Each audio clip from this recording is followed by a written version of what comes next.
স্বামীজির বাণী ও রচনা থেকে আত্মা ইয়া স্বরূপ ও লক্ষ্য। প্রাচীনতম ধারণা এই যে মানুষের মৃত্যু হইলে সে সম্পূর্ণরূপে ধ্বংসপ্রাপ্ত হয় না, মৃত্যুর পরও একটা সত্তা অবশিষ্ট থাকে এবং তাহাই বাঁচিয়া থাকে।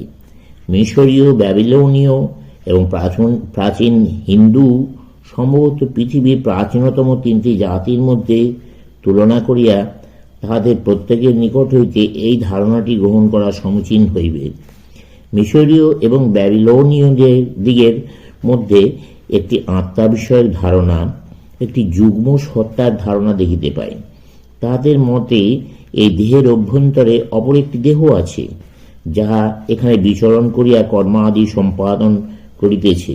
যখন বাহ্য দেহটির মৃত্যু হয় তখন দ্বিতীয় দেহটি বাহিরে আসে এবং কিছুকাল বাঁচিয়া থাকে, কিন্তু এই দ্বিতীয় দেহটির জীবনকাল বাহ্য দেহটির উপর নির্ভর করে।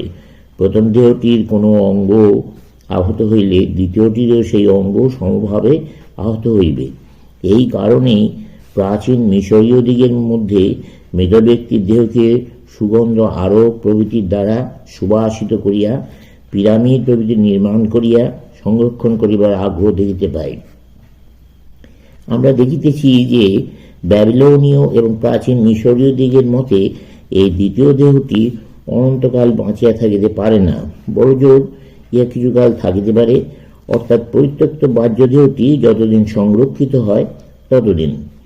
পরবর্তী বৈশিষ্ট্যটি এই যে এই দ্বিতীয় দেহ সম্বন্ধীয় ধারণার সঙ্গে একটি ভয়ের ভাব মিশ্রিত রইয়াছে। ইহা সর্বদাই অসুখী এবং দুর্দশাগ্রস্ত। তীব্রতম যন্ত্রণা সহ্য করিয়া ইহাকে বাঁচিয়া থাকিতে হয়। যারা জীবিত তাহাদের নিকট সে পুনঃ পুনঃ ফিরিয়া আসে এবং খাদ্য পানীয় ভোগ্য বস্তুসমূহ যেগুলি সে এখন পাইতেছে না সেগুলি পুনঃ পুনঃ প্রার্থনা করে। নীল নদের স্বচ্ছ জল যাহা সে এখন পান করতে পারে না তা পান করিতে যায়। জীবিত থাকিতে যেসব দ্রব্য সে ভোগ করিত সেগুলি পাইবার আকাঙ্ক্ষা করে।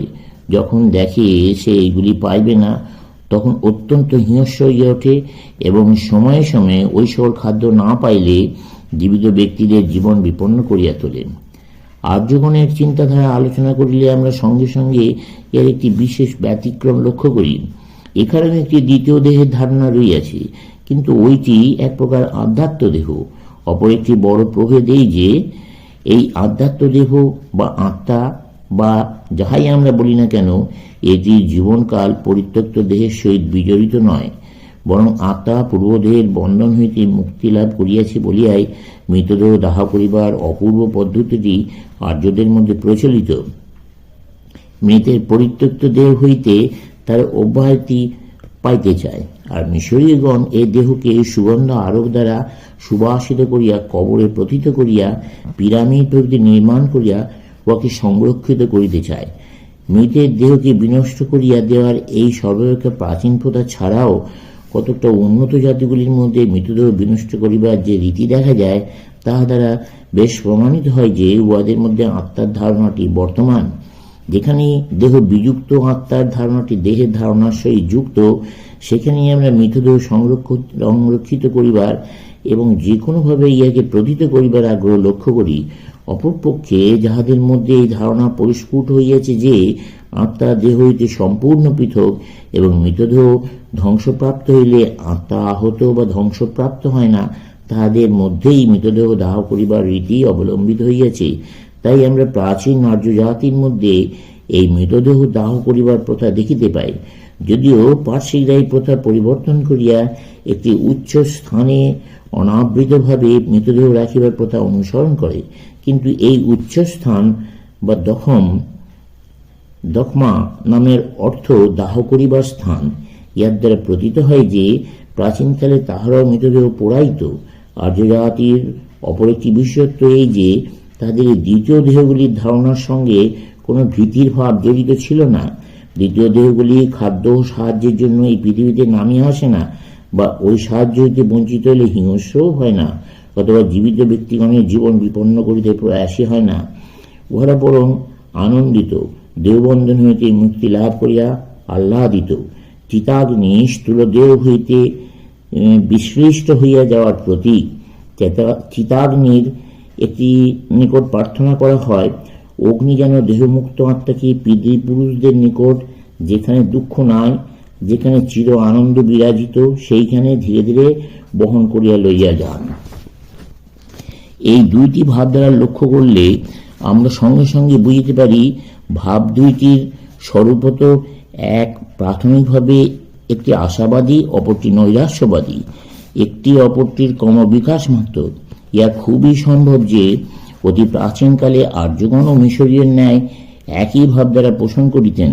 তাদের প্রাচীন শাস্ত্রসমূহ অধ্যয়ন করলে আমরা এই কথার সম্ভাব্যতা বুঝতে পারি, কিন্তু ভাবটি যথার্থই সুন্দর এবং অপূর্ব।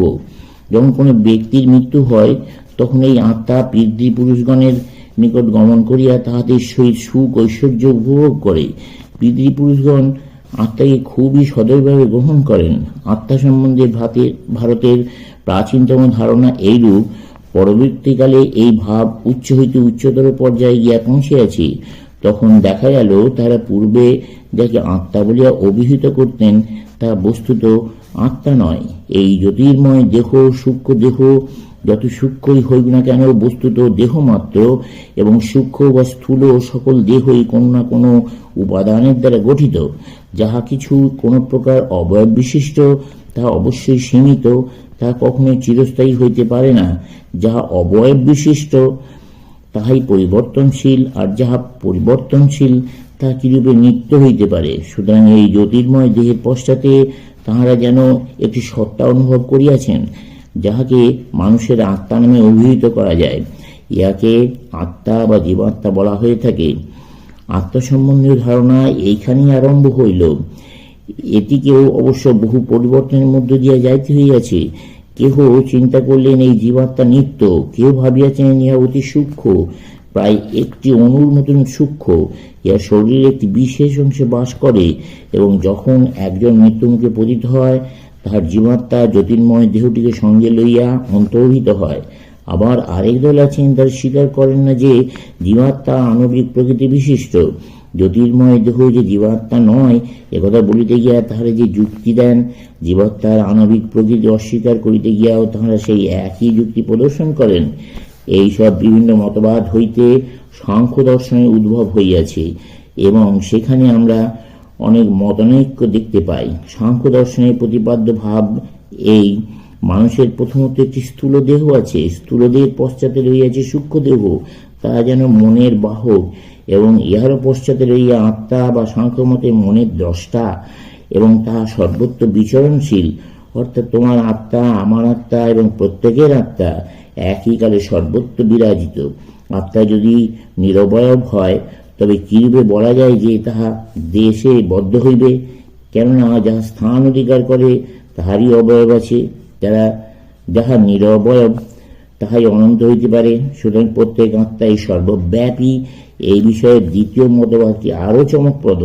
প্রাচীনকালে তারা লক্ষ্য করিয়াছেন যে সব মানুষই ক্রমোন্নতিশীল, অন্তত তাহাদের মধ্যে অনেকেই।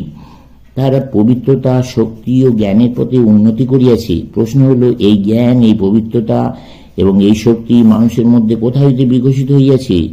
একটি শিশুর কোনো জ্ঞান নাই। এই শিশুটি বড় হইয়া শক্তিমান, ক্ষমতাপন্ন, বিজ্ঞ ব্যক্তিতে পরিণত হয়।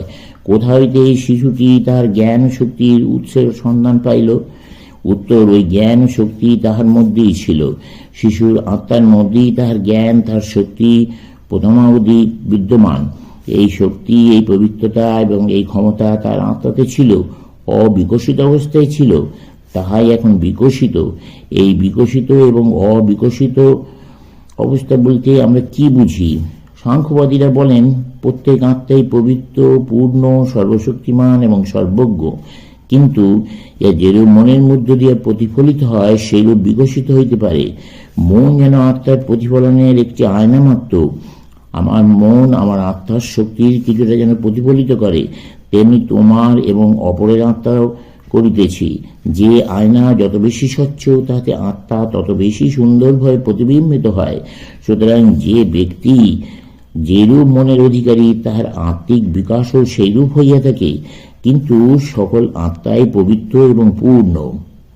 চলবে।